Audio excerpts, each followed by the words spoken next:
Que 24 horas extraordinárias. Fica mais insano a cada vez. Passamos de ameaças de genocídio, que basicamente foi o que tivemos, por uma situação em que temos um cessar-fogo de 2 semanas. Mas estamos em um hospício.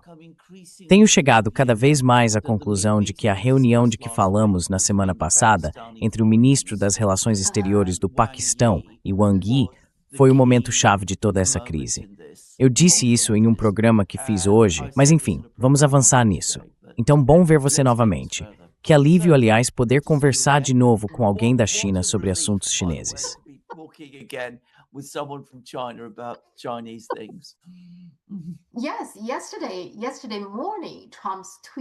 Sim, ontem de manhã o tweet de Trump soava como se ele estivesse dizendo que uma civilização inteira iria desaparecer. Então havia muitas pessoas se perguntando, ele vai usar bombas nucleares? O que eu ainda não acho totalmente fora de questão, mas realmente parece que não vai acontecer. Mesmo assim, ontem foi, como você disse, um período de 24 horas muito dramático. Porque depois daquele tweet, Vance, que eu normalmente esperaria que tentasse acalmar todo mundo, apareceu e basicamente reforçou o que Trump disse. E então, à tarde, o embaixador dos Estados Unidos na ONU teve uma discussão sobre uma resolução apresentada pelo DCC. Durante seu discurso, ele também ameaçou o Irã novamente, usando uma linguagem muito parecida. Então parecia que todos estavam se preparando para aquele evento das 8 horas. Eu fiquei lá esperando até 8h30 e então ele postou no Twitter. Foram 24 horas incríveis, sim. It's incredible 24 hours, yes. It was an incredible 24 hours. I think the Foram 24 horas incríveis. Acho que a possibilidade realmente existia. Acho que a linguagem foi intencionalmente usada para dar essa impressão e estava sendo divulgada por pessoas completamente desesperadas, que podiam ver que tudo estava dando terrivelmente e desastrosamente errado. E basicamente chegaram muito perto de ameaçar uma guerra nuclear. Agora, acredito que as palavras de Trump, sua postagem sobre a morte da civilização, serão lembradas muito tempo depois que esse episódio terminar. Um amigo meu, quando conversávamos sobre isso ontem, me disse que é como o tipo de coisa que acontece em alguns casamentos, quando uma pessoa diz algo a outra e aquilo marca o fim do casamento.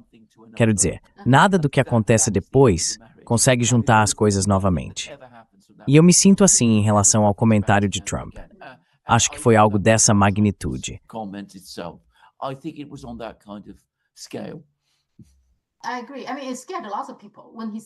Concordo. Quer dizer, muita gente ficou assustada quando ele disse algo assim. Foi quase como uma declaração direta de que ele pretendia usar bombas nucleares. E a parte assustadora foi que ninguém ao redor dele tentou acalmá-lo. Normalmente, quando ele diz algo absurdo, alguém aparece logo dizendo, não, vocês entenderam errado. Mas ninguém disse nada.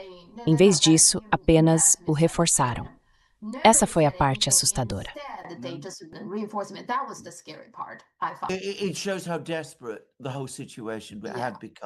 Isso mostra o quão desesperadora a situação toda havia se tornado até ontem. Que eles basicamente tinham ficado sem opções militares, porque é assim que me parece. Eles estavam enfrentando uma crise econômica global, um possível colapso político, e estavam usando uma linguagem insana para tentar sair da confusão em que eles mesmos se jogaram. E devo dizer de forma direta, eles tiveram muita sorte de ainda existirem países, a China em primeiro lugar, e falaremos sobre a China em breve, que olham para a situação e agem como estabilizadores, trabalhando para acalmar as coisas. Enfim, vamos partir daí. Mas eu concordo, acho que foi terrível. Acho que algo assim nunca deveria acontecer. Foram ditas coisas que nunca deveriam ser ditas. Esse tipo de linguagem nunca deveria ser usado. E se ele disse algo assim, os Estados Unidos usarão todos os meios possíveis, todos os meios disponíveis. Sim. Isso também tem assustado as pessoas, mas não é se embrace o orçamento dessa forma. Sim. O que você acha que aconteceu durante essa operação de resgate tão estranha das forças especiais? Você acha que é realmente sobre resgatar as tripulações dos caças, ou eles estão tentando fazer outra coisa, como roubar ou levar o urânio do Irã? What do you think? I'll tell you what I think. I think Bem, that vou te dizer o que eu acho. Acho que há muito mais nessa história do que estão dizendo. Parte disso foi realmente uma missão de resgate. Havia um piloto, um avião foi abatido, eles precisavam salvá-lo e tudo mais. Mas quando você observa não apenas o nível de recursos que usaram, mas também a forma como tudo foi conduzido, parece que algo muito mais ambicioso estava sendo planejado. E acho que provavelmente foi nesse momento que o verdadeiro pânico começou.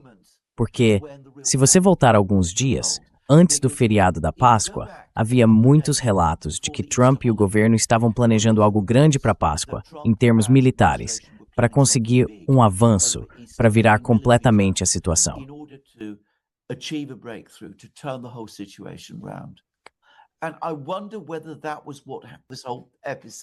E eu me pergunto se era isso que todo esse episódio realmente significava.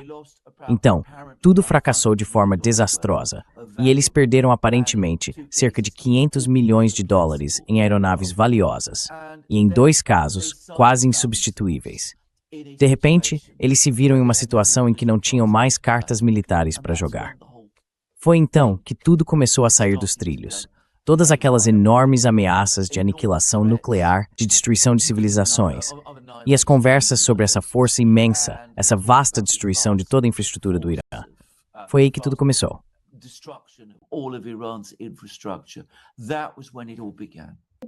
Isso me faz lembrar, o Jimmy Carter não tentou resgatar os reféns em 1969? E isso também não deu muito certo, né? Bem, sabe, é interessante você dizer isso porque os iranianos estão fazendo exatamente essas comparações. Se você olhar a mídia iraniana, eles estão realmente justapondo as fotos de 1979, os destroços dos helicópteros e das forças americanas daquela época, com as fotos dos destroços das aeronaves americanas desta vez. Então os iranianos estão fazendo exatamente esse ponto. Sabe, a questão sobre o Irã é que ele é enorme. É 2 vezes o PIB do Ucrânia, 4 vezes o Brasil, grande parte, lá de proteger muito por montanhas muito altas.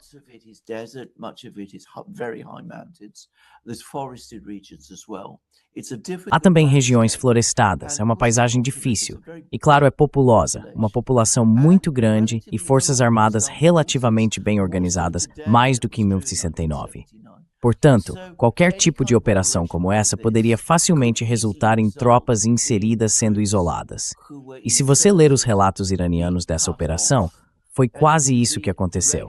Eles foram cercados, e os Estados Unidos tiveram que enviar tropas maiores para tirar todas e deixar para de threat missão principal e as aeronaves.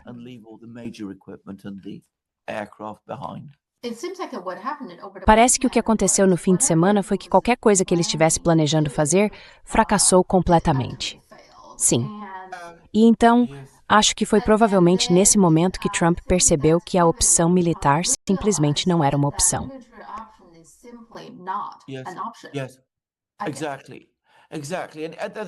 Sim, exatamente. E todas aquelas outras coisas de que temos falado, tomar as várias ilhas, entrar no Irã e assumir o controle do arsenal nuclear, capturar a usina de Bushehr na costa, tudo isso, como eu disse, acho que ele percebeu no fim de semana que era impossível. E isso nos levou à próxima etapa, porque foi nesse momento que ele percebeu que iria perder. Foi nesse momento que ele começou a procurar uma saída desesperada. E é por isso que recebemos todas aquelas declarações furiosas, raivosas e cheias de pânico dele nos últimos dias.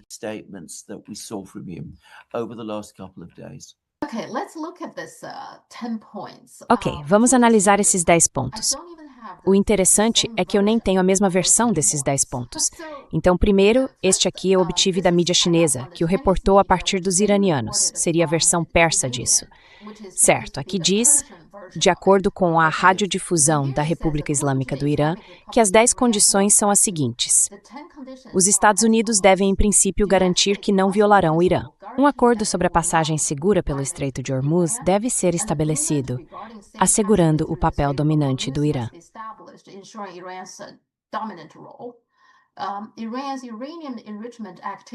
As atividades de enriquecimento de urânio do Irã devem ser aceitas.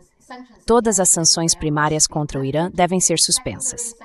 todas as sanções secundárias contra o Irã devem ser suspensas. Em sexto lugar, as resoluções relevantes do Conselho de Segurança das Nações Unidas devem ser revogadas. As resoluções relevantes da Agência Internacional de Energia Atômica devem ser revogadas. Devem ser pagas reparações ao Irã. Os Estados Unidos devem retirar suas forças de combate da região do Oriente Médio e aguerrar em todas as frentes, incluindo o Líbano, por Essa é a versão persa. Sim, aliás, isso tem sido em inglês nas transmissões domésticas iranianas. Certo. Então a Press TV está publicando essa versão. Essa é a versão que a Press TV, que é o canal oficial, é um pouco como a televisão global da China, está divulgando hoje. Mas existe outra versão. Sim. A outra versão, como vejo na mídia ocidental, diz que o Irã deve ter garantias de que não será atacado novamente, um fim permanente da guerra, não apenas um cessar-fogo, o fim dos ataques israelenses no Líbano, o levantamento de todas as sanções dos Estados Unidos contra o Irã e o fim de todos os combates regionais contra os aliados iranianos. O Irã reabriria o Estreito de Hormuz, imporia uma taxa de $2 milhões por navio que o atravessasse, dividiam as taxas como de prestar regras permanente pela saúde.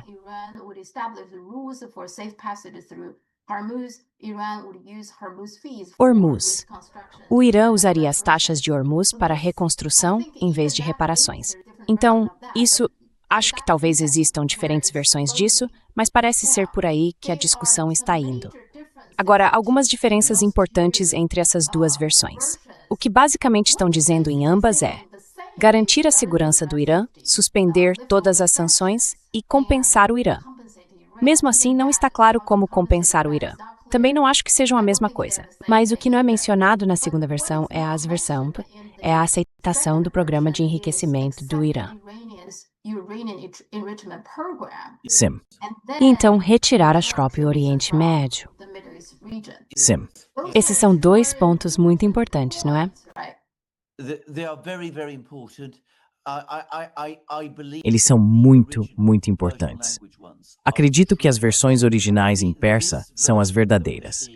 Essa versão que estamos vendo ser publicada em todos os lugares, eu acho que é, no fim das contas, uma versão ocidental tentando adoçar o que, em todos os outros aspectos, parece uma grande retirada americana. Essa é a minha opinião, porque tenho acompanhado a mídia em língua inglesa e, como eu disse, eles estão apresentando os 10 pontos exatamente como você os mencionou. Essa outra versão, bem, nós sabemos como é o governo Trump. Eles reescrevem, mudam as coisas, fingem que estão negociando com as pessoas. Eles não estão negociando. Não dou nenhum crédito a isso.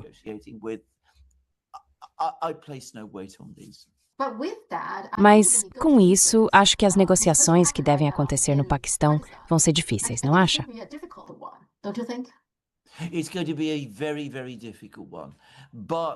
Vai ser uma situação muito, muito difícil.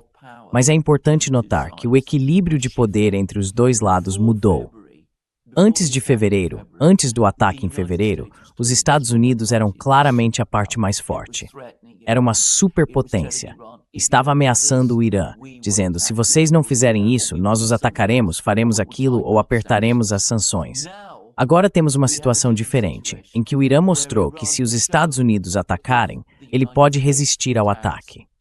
O Irã agora tem seu próprio conjunto de sanções que pode impor por meio de seu controle do Estreito de Hormuz. Portanto, o equilíbrio de poder nas negociações mudou. Isso vai ser muito difícil para os americanos aceitarem. E é por isso que estamos vendo todas essas novas versões do plano de 10 pontos, que na verdade não são o plano de 10 pontos.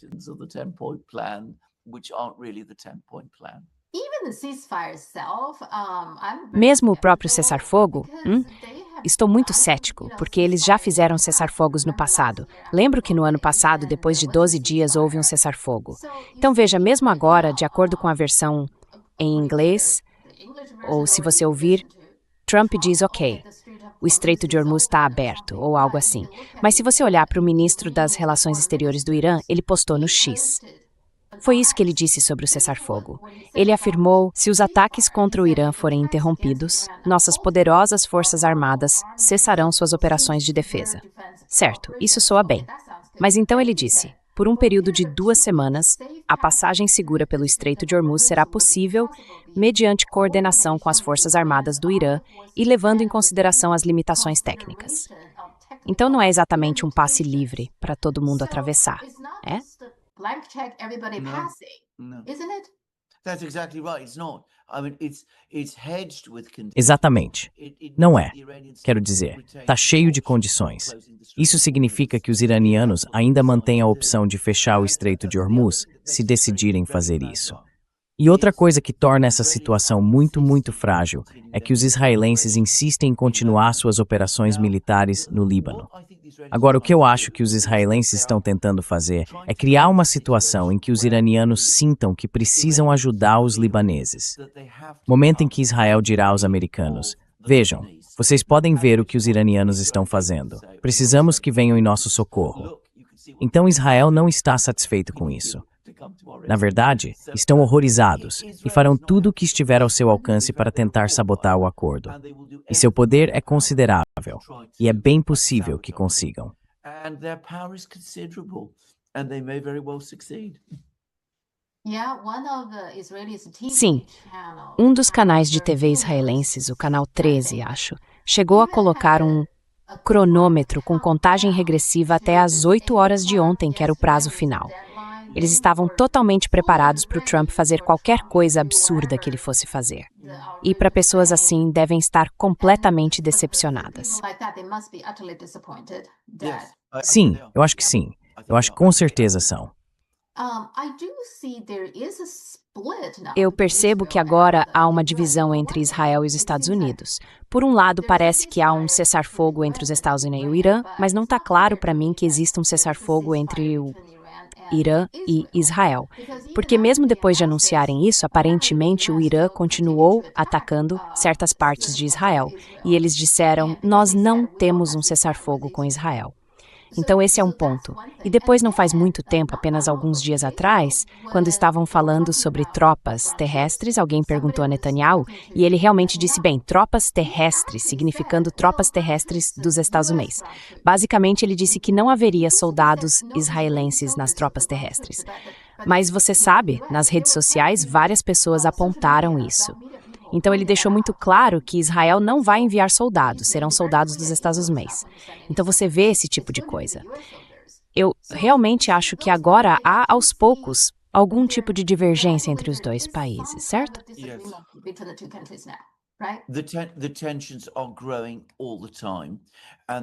As tensões estão crescendo o tempo todo e vão ficar ainda maiores, cada vez maiores.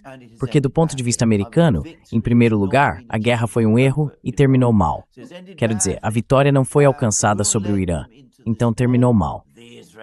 E quem os levou a essa guerra? Foram os israelenses.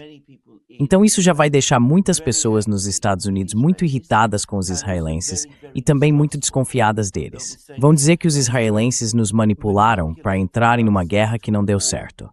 E bem, parece que os israelenses ainda estão tentando fazer isso. Então as tensões estão crescendo. So the tensions are growing. For the first time that I can remember. Pela primeira vez que consigo me lembrar, durante a crise em Gaza, começou-se a ver cada vez mais americanos ficando cada vez mais irritados com Israel e desiludidos com Israel. Já discutimos isso em vários programas, você já havia me apontado isso, e agora isso acrescenta um novo nível à questão. Significa que não é apenas porque os habitantes de Gaza estão sendo mortos que os americanos estão irritados com Israel. É porque os próprios Estados Unidos estão sendo arrastados para um conflito que não é de seu interesse. Um conflito no qual podem sofrer danos muito sérios, econômicos, militares e geopolíticos, em nome de Israel. E as pessoas vão começar a dizer cada vez mais que essa relação com Israel não é um ativo, é um enorme problema.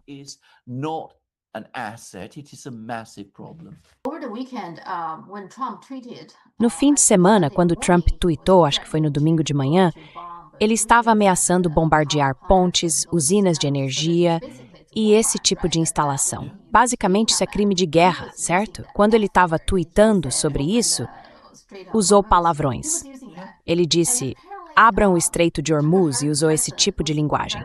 Aparentemente, Tucker Carlson ficou muito irritado com isso, porque disse que era fim de semana de Páscoa, domingo, e Trump estava usando palavrões enquanto ameaçava cometer crimes de guerra contra civis.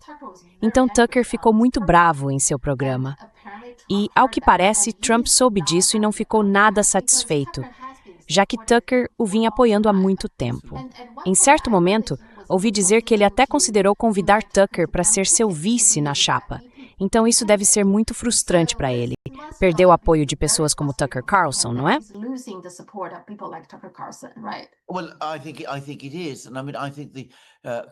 Bem, eu acho que sim. E quero dizer, acho que os cristãos mais conservadores, ficaram muito chocados com isso. Quero dizer, eu fiquei chocado. Sabe, eu também sou cristão. Não gosto de ver ou ler coisas assim durante o período da Páscoa. Quero dizer, um presidente dos Estados Unidos nunca deveria usar esse tipo de linguagem em público, de qualquer forma. Não sei se sequer existem palavrões em chinês, sei tão pouco sobre o idioma, mas não consigo imaginar Xi Jinping usando linguagem ofensiva. Inconcebível. Nenhum líder deveria falar assim. Quero dizer, isso foi terrível e acho que vai causar uma impressão muito ruim. E então, é claro, ele seguiu com aquela coisa de destruir uma civilização inteira, dizendo que poderia destruir o Irã em um dia, ou algo assim. Quero dizer, essas são coisas horríveis. Vejamos o...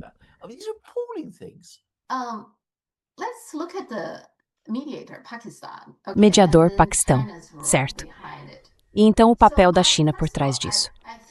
Bem, antes de tudo, acho que o Paquistão é um bom mediador.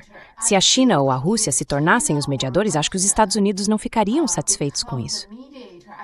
Você não acha?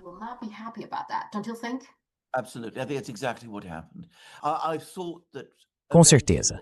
Acho que foi exatamente isso que aconteceu. Eu achava que, eventualmente, os americanos teriam que conversar com os chineses e os russos. E não tenho certeza de que isso já não tenha acontecido, na verdade. Mas, publicamente, seria muito difícil para os Estados Unidos aceitarem uma mediação de grandes potências adversárias. Quero dizer, isso seria visto como uma enorme humilhação, especialmente vinda da China. Então, o Paquistão está ali. Tem excelentes relações com a China, uma longa história de parceria estratégica. Na verdade, também tem relações razoavelmente boas com a Rússia, aliás. E claro, tem boas relações com o Irã, além de ser um país vizinho do Irã. Portanto, você tem toda a razão. Ele está bem posicionado para atuar como mediador. Também mantém relações razoavelmente boas com os Estados Unidos, embora passem por altos e baixos atualmente.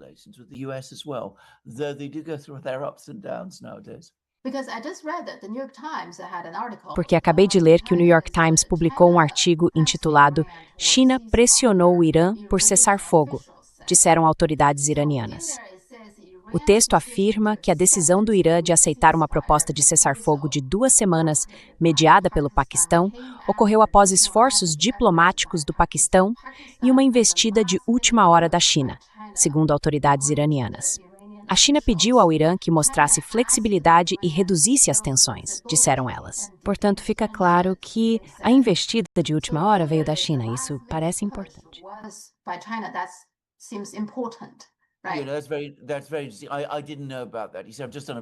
Isso é muito interessante. Eu não sabia disso. Ele disse, acabei de fazer um programa especulando que a China teve um grande papel, e aqui temos um artigo no New York Times, com fonte no Irã, que confirma isso. Acho que isso está absolutamente correto. Na verdade, se voltarmos àquela reunião entre Wang Yi e o ministro das Relações Exteriores do Paquistão, que discutimos na semana passada, e olharmos para aquela proposta de 5 pontos que surgiu dela, e depois para o acordo de cessar-fogo, as partes do acordo de cessar-fogo, que parecem estar em vigor, dá para ver que são essencialmente idênticas. Uma cessação das hostilidades, a reabertura do Estreito de Hormuz, ou pelo menos o movimento através do Estreito de Hormuz. Curiosamente, os 5 pontos não dizem quem deve controlar o Estreito de Hormuz.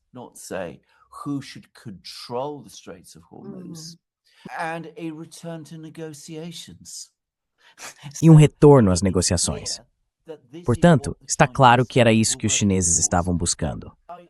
Agora, se você também ler o comunicado do que Wang Yi disse ao ministro das Relações Exteriores do Paquistão, pode ver que o raciocínio é o mesmo. Eu acompanho de perto as publicações do Ministério das Relações Exteriores da Rússia. No dia 5 de abril, eles publicaram uma declaração dizendo que apoiam os esforços de mediação e identificaram 3 países envolvidos nesses esforços: Paquistão, Turquia, os russos sempre precisam incluir a Turquia porque é um país importante para eles, e China. Então eles realmente mencionaram a China como um mediador ativo no processo. E também disseram que apoiavam a cessação das hostilidades. Em outras palavras, um cessar-fogo.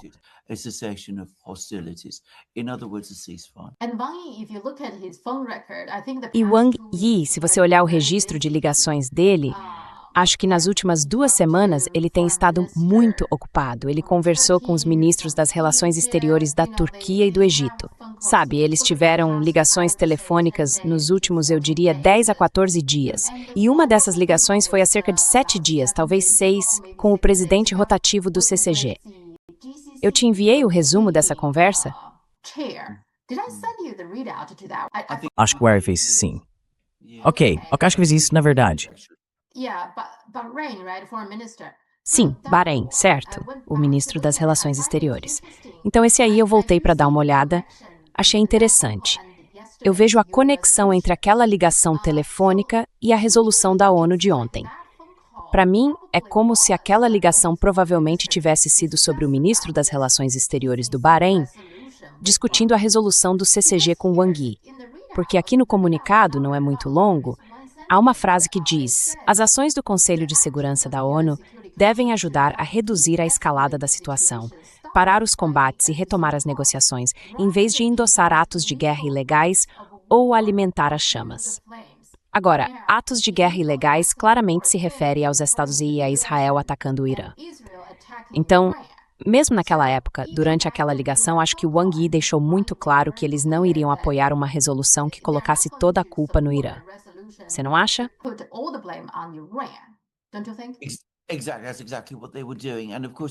Exatamente. Era exatamente isso que eles estavam fazendo. E claro, China e Rússia vetaram a resolução. Mais uma vez, quando os chineses fazem algo assim, os russos sempre estarão lá, só dizendo. Quero dizer, isso é algo certo. Eles vetaram a resolução. E eu acho que obviamente fizeram isso porque viram isso como uma possível medida de escalada, uma que também poderia, aliás, ter sido usada pelas potências ocidentais para justificar uma ação militar no Estreito de Hormuz. Essa é uma questão delicada, porque as potências ocidentais fizeram exatamente isso com resoluções no passado, durante a crise na Líbia, que tinham a intenção de facilitar um acordo para o conflito, mas acabaram sendo usadas para promover uma mudança de regime.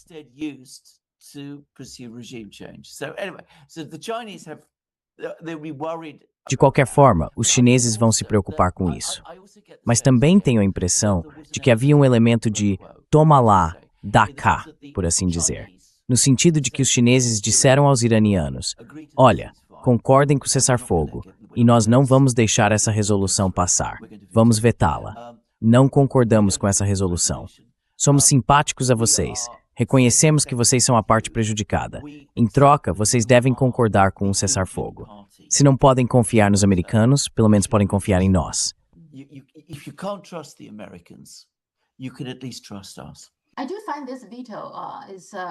Acho esse veto interessante e significativo, porque no passado percebi que a China e a Rússia meio que se coordenavam um pouco, tipo, ok, desta vez você veta, eu me abstenho. Na próxima, eu veto e você se abstém. Basta um veto para derrubar a resolução. Mas desta vez os dois vetaram. Acho que eles estão tentando dizer aos iranianos: nós apoiamos vocês, então a Arábia Saudita vai apoiar vocês. Sigam em frente com cessar-fogo, estamos aqui para apoiar vocês. Você não acha que a estratégia é forte?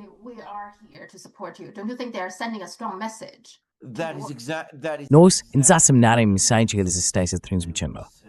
Acho que foi exatamente isso que aconteceu. E, do ponto de vista do Trump, eu sinto que eles estavam Bem, para mim é interessante que eles tenham até prestado atenção a essa resolução. Normalmente, eles ignoram completamente as Nações Unidas, mas o embaixador deles na ONU, Mike Walsh, fez um discurso de cerca de 15 minutos e parecia que ele tinha se preparado para isso. Fico me perguntando se é porque eles queriam algum tipo de resolução. Com sorte, você sabe, que a China e a Rússia não concordassem totalmente, mas pelo menos não usassem o poder de veto ou algo assim, para aprovar algo desse tipo e conseguir o apoio dos europeus e dos países do CCG. Você acha que eles pensaram nisso?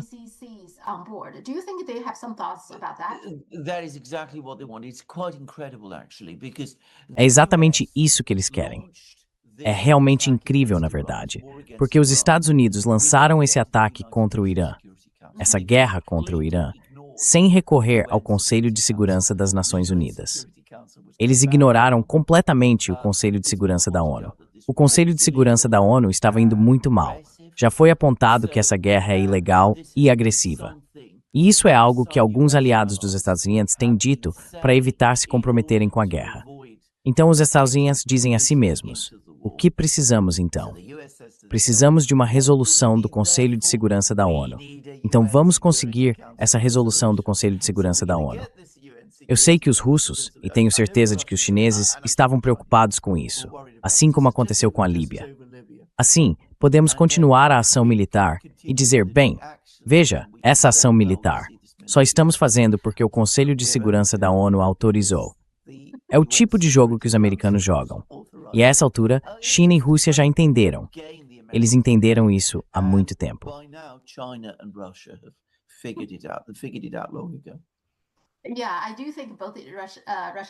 Sim, eu acho que tanto a Rússia quanto a China sentem que foram enganadas na situação da Líbia.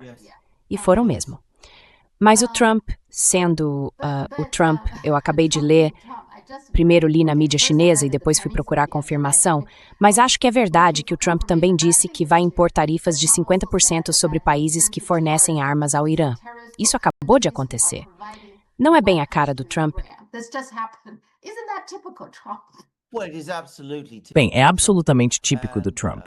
Quero dizer, mais uma vez, é o Trump tentando salvar as aparências. Então, quais são exatamente esses países? O problema com esse tipo de coisa é que os Estados Unidos são quem dizem, ok, vocês têm fornecido armas. Eles nunca apresentam nenhuma prova, certo? Eles simplesmente fazem a alegação. E o Trump nunca consegue esquecer suas tarifas. Ele absolutamente adora suas tarifas, certo? Sim, é absolutamente. Uma coisa que também acho interessante sobre essa resolução da ONU é que tentei encontrar o texto completo da resolução, mas não consegui.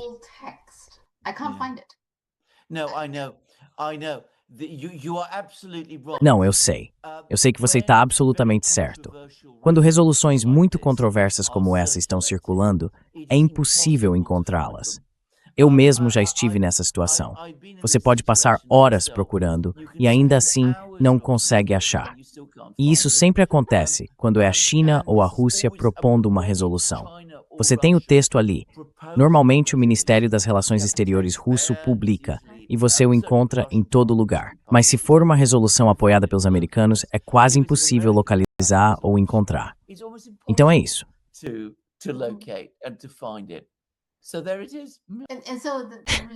E desse como resultado, espero que esse purito todo o relatório que há o local, certo? Nós nunca vimos o texto real. O que, aliás, é uma coisa muito, muito perigosa de se fazer, porque isso também era verdade nas resoluções sobre a Líbia. Os relatórios públicos as faziam parecer completamente inofensivas, mas havia nelas uma linguagem inserida pelos americanos que, como eu disse, usamos para justificar, ilegalmente, aliás, a operação de mudança de regime na Líbia. Portanto, para entender o que uma resolução realmente faz, é preciso ser capaz de lê-la. Não dá para confiar em outros comentários. Foi um esforço deliberado para manter isso em segredo.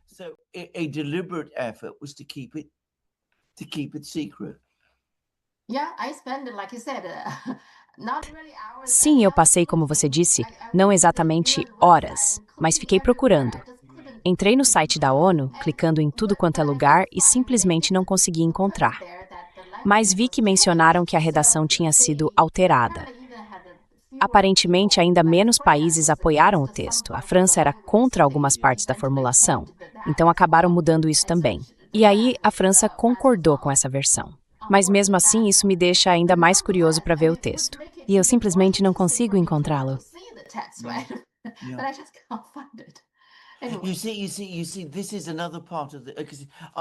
Veja, essa é outra parte da questão. Eu costumava passar muito tempo acompanhando os debates do Conselho de Segurança, mas isso muitas vezes é outro truque. Você tem uma resolução redigida de forma claramente inaceitável. Então, um Estado ocidental aparece e finge se opor ao texto. Depois disso, fazem-se pequenas alterações e o Estado ocidental, a França nesse caso, diz: agora está tudo bem, não temos mais preocupações. E então você sabe, vem a China ou a Rússia e dizem: bem, ainda há problemas. Mas qual é a sua preocupação? Os franceses já concordaram que não há mais problemas. Antigamente, há 20 anos, 15 anos, esse tipo de coisa realmente funcionava, porque a China e a Rússia ainda queriam manter boas relações com os Estados Unidos e tudo mais, e ainda acreditavam em algum tipo de comunidade internacional da qual faziam parte. Hoje em dia, ninguém mais se deixa enganar por esses jogos.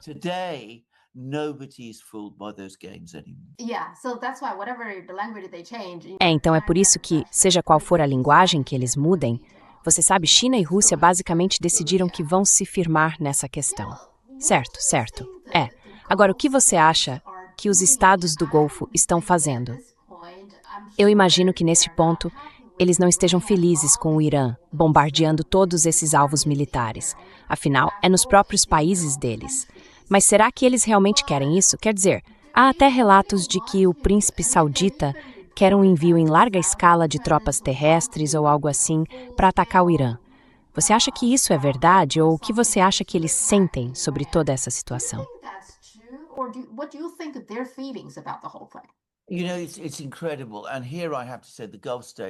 Sabe, é incrível. E aqui eu tenho que dizer, na minha opinião, os estados do Golfo jogaram uma mão muito forte de forma muito, muito ruim.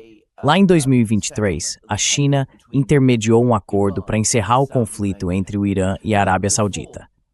Agora, antes disso, pelo que me lembro, a Arábia Saudita tinha sido muito, muito hostil ao Irã. Mas eu pensei que depois que essa reconciliação foi alcançada, aquilo seria o fim da história.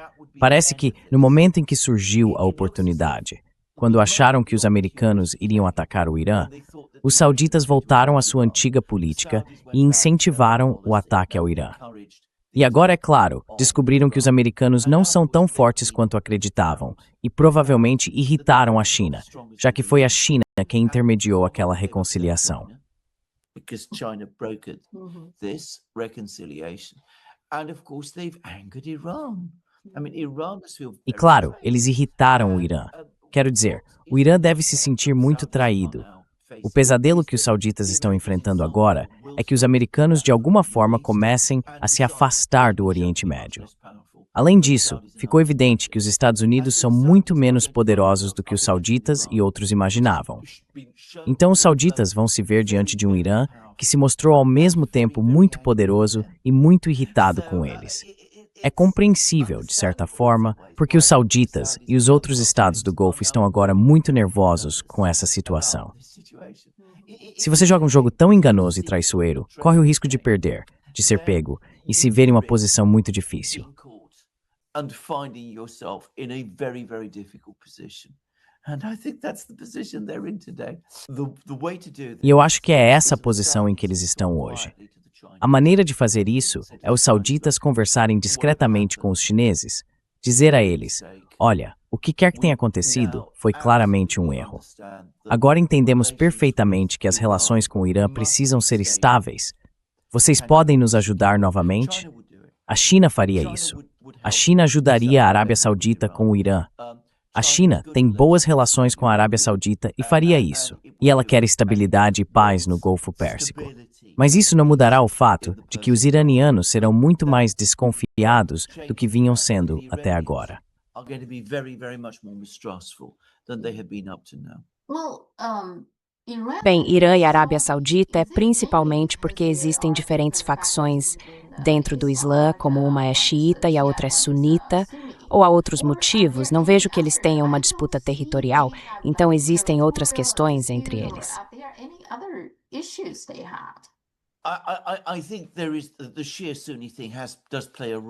Acho que a questão xiita-sunita realmente desempenha um papel, mas acredito que existam duas razões básicas. Primeiro, o Irã é um país muito maior do que a Arábia Saudita, em território, em poder econômico, em potencial militar, em poder industrial, em tecnologia. Então sempre há essa preocupação na Arábia Saudita de que, se não forem muito cuidadosos, o Irã acabará se tornando a potência dominante no Golfo Pérsico. E a Arábia Saudita ficará em uma posição secundária, talvez até submissa, como um estado vassalo. Então há essa preocupação. Acho que há também outro fator que remonta à Revolução Iraniana de 1979, porque ela derrubou um monarca, o Shah, que era um ditador, e criou em seu lugar algo chamado República Islâmica. E sem entrar em teologia detalhada, acredito que os sauditas consideram isso extremamente difícil. A ideia de um Estado Islâmico, que também possua características de republicanismo e até de democracia, é algo que os preocupa profundamente.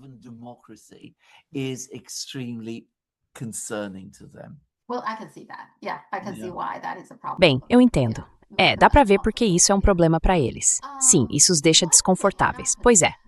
Uma coisa que aconteceu, e eu só fiquei sabendo agora, é que, aparentemente, a Alemanha aprovou uma lei no ano passado exigindo que pessoas de 17 a 45 anos obtenham permissão para permanecer no exterior se forem ficar fora por mais de 3 meses. Aparentemente, essa lei foi aprovada no ano passado, sem que ninguém percebesse. E só recentemente um jornal local noticiou o assunto. Aí todo mundo entrou em pânico, tipo, o que está acontecendo? Agora eu nem posso mais ir para o exterior para estudar ou trabalhar, tenho que pedir permissão antes. Agora o Ministério da Defesa alemão, pelo que entendi, veio a público dizendo não, vocês ainda podem fazer isso. Acho que eles tentaram acalmar a situação um pouco, mas é uma lei, pelo que sei. Então isso me mostra que a Alemanha está, aos poucos, se distanciando dos Estados Unidos. É isso que eles estão tentando fazer. Se preparar para o futuro?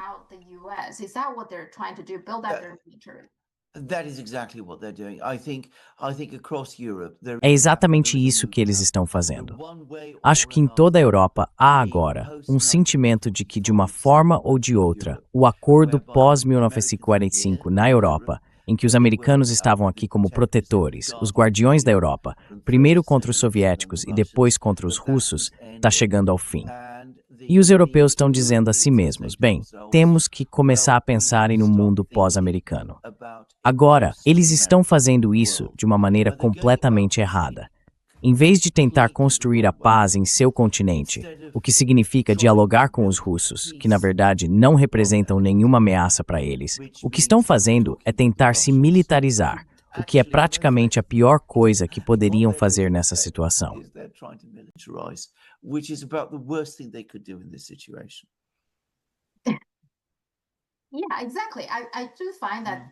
Sim.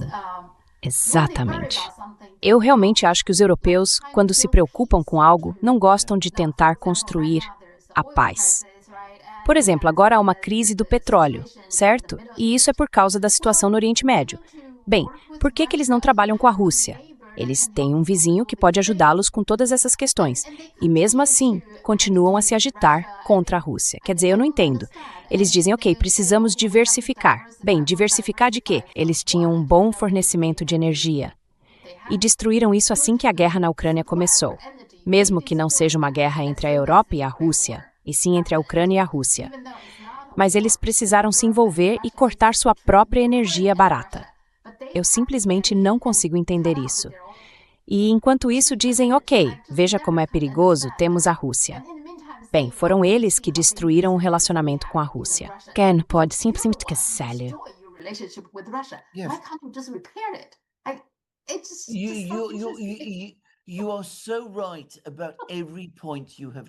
Você está absolutamente certo em todos os pontos que acabou de mencionar. Quero dizer, se me permite dizer, essa é novamente uma perspectiva chinesa muito racional sobre o assunto. A Alemanha tinha uma excelente relação com a Rússia, uma relação mutuamente muito lucrativa. Eles também tinham uma boa relação com a China, aliás, ao mesmo tempo, e destruíram uma e prejudicaram a outra. Tudo porque os americanos pediram, e agora estão em pânico porque os americanos estão indo embora. Mas em vez de repensarem o que fizeram antes, ficam ainda mais irritados e obcecados com isso. Eu mesmo não consigo explicar direito. Tenho o direito de dizer isso. I'm going to say this. It's clear, and it's been clear to me over the last. Está claro, tem estado claro para mim nos últimos 4 anos, que existe uma corrente de pensamento ou sentimento europeia sobre a Rússia que é completamente irracional. Eles simplesmente não conseguem aceitá-la, e certamente não querem aceitá-la como um país que desempenha um papel nos assuntos europeus. É algo ao qual eles simplesmente não se adaptam. Tivemos períodos na história europeia recente em que parecia, por um tempo, que as relações entre a Europa e a Rússia estavam melhorando. Mas acho que, sob a superfície, essa hostilidade em relação à Rússia sempre esteve presente. Por que ela existe? Quais são suas causas? É algo muito difícil para mim compreender. E acredito que, em muitos casos, ao ouvir alguns dos líderes europeus, tem-se a sensação de que isso está mais no campo da psicologia do que da história ou da análise política.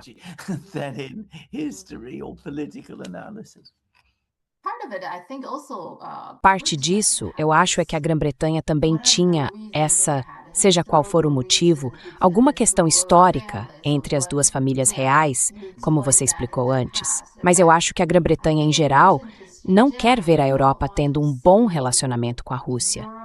Então a Grã-Bretanha sempre entra para causar confusão lá, não é?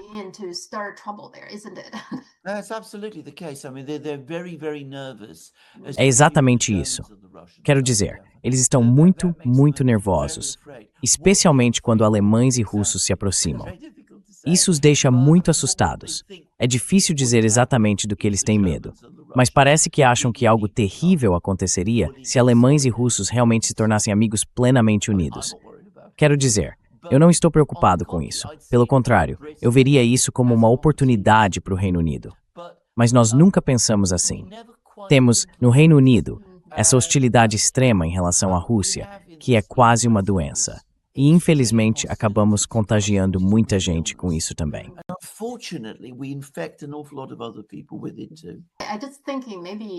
Estou pensando que talvez seja pura inveja, porque a Grã-Bretanha costumava ser uma potência, uma grande potência e um grande império. E sempre que alguém se torna mais forte, isso desperta algum tipo de inveja na Grã-Bretanha. Acho que eles simplesmente não conseguem se controlar.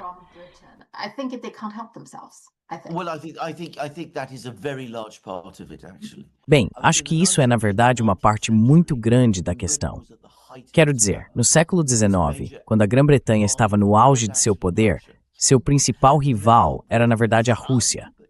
Agora a Grã-Bretanha declinou, mas veja, a Rússia ainda está lá como uma grande potência, sob muitos aspectos, de longe o país mais poderoso da Europa. E os britânicos simplesmente não conseguem superar isso. Vou dizer outra coisa. Certamente, em termos da elite britânica, a elite britânica é muito, muito hostil ao socialismo em todas as suas formas. E o fato de os russos terem sido socialistas e ainda manterem aspectos socialistas na forma como se organizam é algo que os britânicos não conseguem perdoar. Isso tem um papel real. Aliás, também tem um papel em relação à China.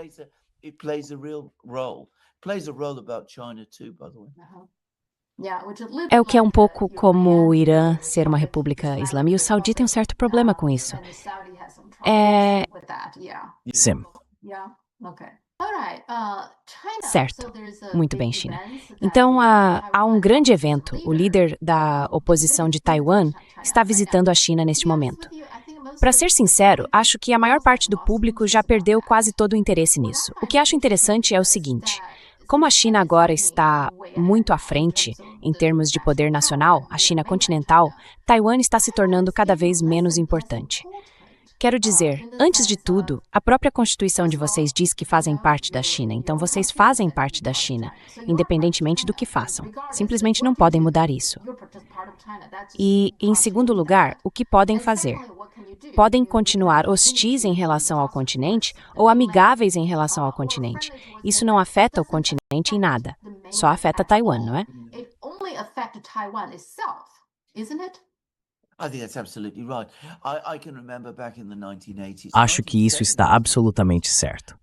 Lembro-me de que, nas décadas de 1970 e 1980, especialmente nos anos 1980, começaram os vínculos econômicos entre a China e Taiwan. Naquela época, Taiwan, em comparação com a China, era, muito importante e muito grande. Quero dizer, eles desempenhavam um grande papel na economia chinesa e tudo mais. E lembro-me de como eles falavam. Eram muito arrogantes a respeito disso, na verdade. Assim como Hong Kong, aliás. Mas agora, bem, acho que em termos de peso econômico, não passa do que seria o de uma pequena província chinesa, se posso colocar dessa forma.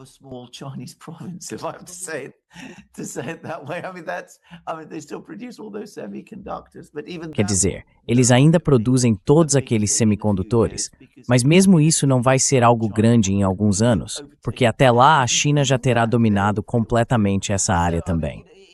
Então quero dizer, os dias de Taiwan como um grande protagonista estão acabando muito rápido. Mas vou te dizer uma coisa. É interessante que as pessoas na China mal percebam que o líder do Kuomintang está indo para a China. Na mídia britânica, isso está em todos os lugares. Eles estão muito descontentes.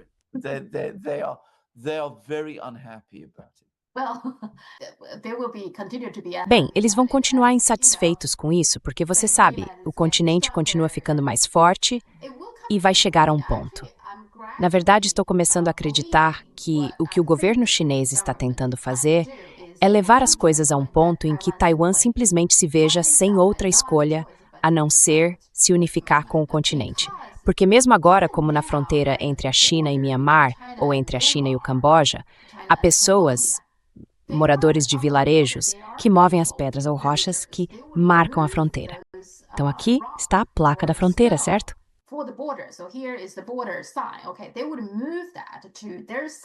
Eles moveriam isso para o lado deles, porque do outro lado vem a estrada sendo construída, a eletricidade sendo fornecida, todas aquelas coisas boas que eles não podiam ter. Então moveriam aquelas pedras de fronteira e diriam: ei, fazemos parte de vocês, vocês precisam construir para nós também. O que significa que quando as condições econômicas são tão diferentes, as pessoas serão atraídas para o seu lado. Elas virão até você. E no caso de Taiwan, você faz parte da China. Quero dizer, não há diferença, certo? Então chegará o ponto em que Taiwan simplesmente dirá: certo, é isso, fazemos parte da China.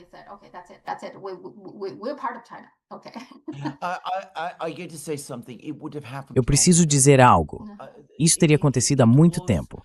Foi a intervenção dos Estados Unidos nessa questão que criou, quer dizer, toda essa coisa separatista em Taiwan é completamente artificial. Sim. Era um grupo de pessoas que obviamente estão se beneficiando muito de tudo isso. E como sempre acontece, os americanos são muito habilidosos em fazer com que os mais jovens especialmente participem. Mas aos poucos isso também está diminuindo. E com o tempo, como eu disse, veremos o pêndulo balançar de volta. E a China, um país com uma história de 5.000 anos, pode esperar alguns anos, 1, 2 ou 3, até que isso aconteça. Acho que você está absolutamente certo. E uma coisa...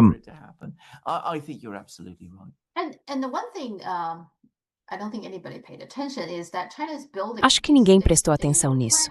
A China está construindo, ou pelo menos planejando, e acho que já começou, uma ponte entre o continente e uma ilha chamada Jinmen. Jinmen é, na verdade, considerada parte de Taiwan. Então veja, eu sinto que o governo chinês está usando a chamada tática do salame, certo? Você sabe, o Ocidente pode usar a tática do salame, a China também pode. Então eu estava me perguntando, o que vai acontecer quando essa ponte estiver pronta? As autoridades de Taiwan vão se atrever a contestar isso? O que elas vão fazer? Vai chegar a um ponto em que será de fato parte da China, não acha?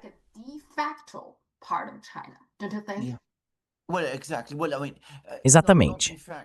Quer dizer, não de fato, porque Taiwan faz parte da China, mas será integrada ao continente. Quero dizer, é isso que vai acontecer. Não consigo imaginar que Taiwan vá fazer algo a respeito. É, Acho que eles vão aceitar. E como você disse corretamente, acho que com o tempo, especialmente agora que veem como os Estados Unidos estão completamente loucos, na verdade. Quero dizer, essa é outra coisa sobre a qual ainda não falamos. A impressão geral é de um país totalmente fora de controle.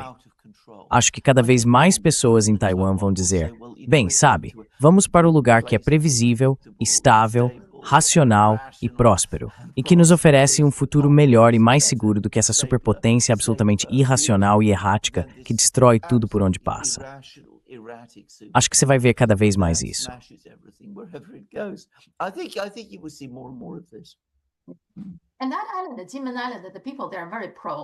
e aquela ilha, a ilha Jinmen, as pessoas de lá são muito pró-China continental. Elas já fazem praticamente tudo com o continente.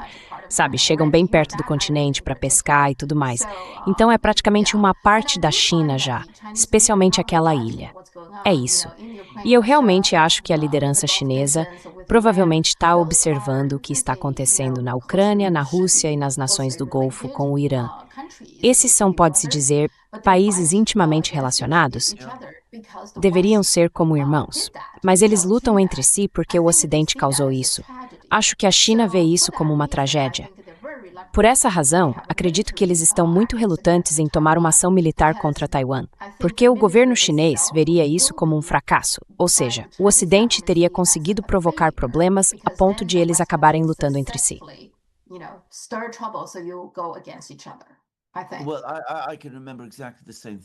Bem, eu me lembro exatamente da mesma coisa sendo dita na Rússia, aliás, sobre a Ucrânia.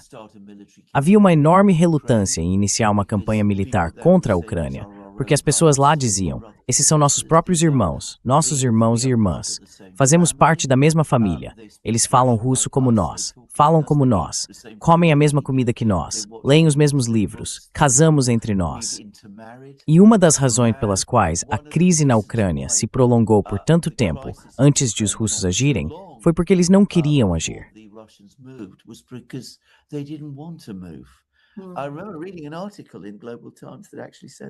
Lembro-me de ter lido um artigo no Global Times que dizia exatamente isso, que o ponto a entender sobre a Rússia e a Ucrânia é que são duas nações que não querem entrar em guerra uma com a outra. E isso está absolutamente certo. No caso da Ucrânia, chegamos a uma situação em que não restava nenhuma opção. A OTAN estava sendo expandida, os americanos iam estabelecer bases, não havia uma alternativa real. Mas os russos, se perguntados, diriam exatamente a mesma coisa aos chineses. Se houver uma maneira de fazer isso sem guerra, façam dessa forma. De modo algum entrem em guerra.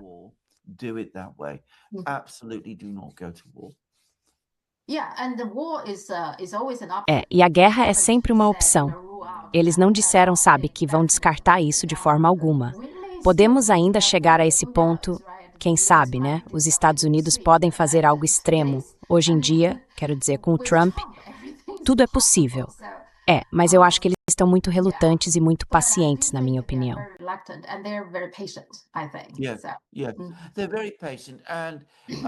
Sim, eles são muito pacientes. A China está em uma posição muito forte e o tempo está a seu favor.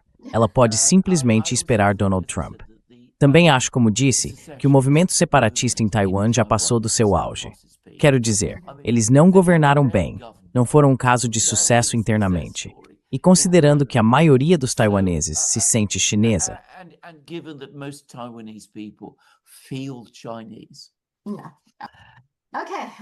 Certo.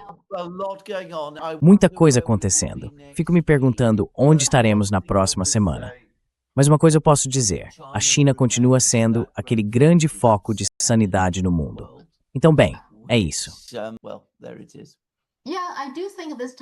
Sim, eu acho que desta vez, sabe, a China estava pressionando o Irã. Consigo entender porque o Irã não quer ceder em nada, porque nesse momento o Irã, sabe, eles mataram o líder deles e fizeram todo tipo de coisa absurda. Então eu realmente acho que a China teve um papel muito importante, sim. China was right, by the way. I should say A China estava certa, aliás. Devo dizer que, do ponto de vista do Irã, a China está certa. É melhor para o Irã parar, enquanto está em vantagem, em vez de permitir uma escalada descontrolada do conflito no Oriente Médio, o que acabaria sendo muito ruim para o próprio Irã. O Irã está em uma posição muito mais forte agora do que estava há 40 dias, portanto está em uma posição mais favorável para negociar a partir deste ponto.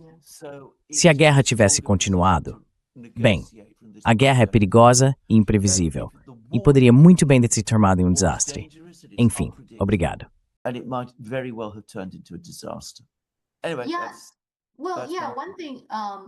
Bem, sim, uma coisa que está acontecendo no Irã é que supostamente 45 milhões de pessoas se inscreveram para proteger suas pontes e usinas de energia, formando uma espécie de escudo humano em torno desses locais.